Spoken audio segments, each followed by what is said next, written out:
আমার সামনে যিনি দাঁড়িয়ে রয়েছেন, ইতিমধ্যে আমরা তার পরিচয় জেনেছি, কারণ তিনি বিভিন্ন বৈচিত্র্যময় চরিত্রে সবাইকে তাক লাগিয়ে দিয়েছেন। শাহাদত ভাই, আপনি শ্যামাকাব্যে অভিনয় করেছেন, রিসেন্টলি যারা দেখছে আরও অনেক কাজ করেছেন যেগুলো আমরা ইতিমধ্যে ইনভলভ করেছি, দেখেছি। এখন নতুন আরেকটা সিরিয়ালে আপনি জয়েন করেছেন, যেটা দেনা পাওনা। আপনার গোলাম মুক্তাদিরের শাহানের দেনা পাওনায় অভিনয় করছেন। কোন ক্যারেক্টার করছেন, কেমন গল্প? দীপ্ত টেলিভিশনের সঙ্গে এটি আমার প্রথম কাজ এবং আমার অনেক একটা লম্বা গ্যাপ গিয়েছে। আমি মাঝখানে দুটো টেলিভিশনে চাকরি করেছি।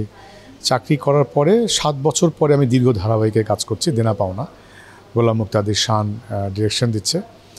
তো দেনা পাওনা, রবীন্দ্রনাথ ঠাকুরের যে দেনা পাওনা রয়েছে, সেই দেনা পাওনা থেকে মূল বিষয়টি নেওয়া হয়েছে। তারপরে এই সময়ের গল্প অবলম্বনে বা এই সময়ের মতো করে গল্পটি প্রেজেন্ট করা হয়েছে, দেনা পাওনা। তো যেখানে একজন নারী এবং পুরুষের প্রেম আছে, সেই প্রেমের মধ্যে বিবাহ নিয়ে সংকট, দুই পরিবারের অর্থনৈতিক স্ট্যাটাস নিয়ে সংঘর্ষ আছে এবং সেখানে অর্থনৈতিক দেনা পাওনা সৃষ্টি হয়। যৌতুক বলেন, উপহার বলেন, যে কোনোভাবে অর্থনৈতিক জায়গায় বা স্বার্থের জায়গায় সেটি জড়িয়ে যায় সেই দুই পরিবারের মধ্যে। সেই দুই পরিবারের মেয়ের বাবার চরিত্র আমি করছি। কেমন লাগছে চরিত্রটা করতে? এবং গোলাম মুক্তাদিরকে আসলে সার্থক আপনি যেভাবে গল্প রূপায়ণ করার জন্য, চরিত্রায়ন করার জন্য যেভাবে করেছেন, আপনি সার্থক মনে করেন? শান খুবই ভালো পরিচালক, তার সঙ্গে অনেক আগে আমি কাজ করেছি, অনেক দিন ধরে কাজ করছি। ওর ধারাবাহিকে, ওর 1 ঘন্টা নাটকে, ছোট গল্পে, বড় গল্পে ও যেমনি খুব ঠান্ডা মাথার মানুষ। এত চমৎকার একটি বিষয়, রবীন্দ্রনাথ ঠাকুরের দেনা পাওনাকে খুব ঠান্ডা মাথায়, ঠান্ডাভাবে ডিল করছে, চমৎকারভাবে দর্শকের কাছে নিয়ে আসছে। আমার মনে হয় দর্শক উপভোগ করবেন আপনারা। ডিরেক্টরের কাছে বা প্রডিউসারের কাছে আপনার কোনো দেনা পাওনা রয়েছে কিনা? না, দীপ্ত টিভির দেনা পাওনা খুবই ভালো। এবং আরেকটা বিষয়, এখনকার সময় পারিশ্রমিক নিয়ে ডাল বাহানো শুরু হয়ে যায়। আপনি অনেকের কাছে টাকা পায়, শিল্পীরা ঠিকমতো টাকা পায় না, এই একটা অভিযোগ রয়েছে। আপনি এরকম কোনো অভিযোগ আছে কিনা? আমার সঙ্গে এরকম ঘটনা আসলে নাই বললেই চলে।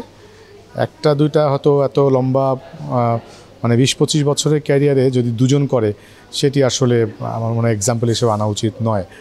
আর এত মানুষ কাজ করে, 2-1 তো কম ভালো বা মন্দ মানুষ তো আসতেই পারে।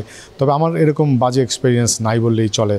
আর আমি একটু সাধারণত অপরিচিত মানুষের সঙ্গে কাজ করি না, কাজে আমার এটা ঘটার সম্ভাবনা কম থাকে। আমি যাদের সঙ্গে কাজ করি অধিকাংশ মানুষই আমি তাদেরকে ব্যক্তিগতভাবে চিনি, তারা আমাকে ব্যক্তিগতভাবে চেনে। যারা জুনিয়র আর্টিস্ট, তারা তো এই সমস্যার সম্মুখীন হয়, তাদের উদ্দেশ্যে কী বলবেন?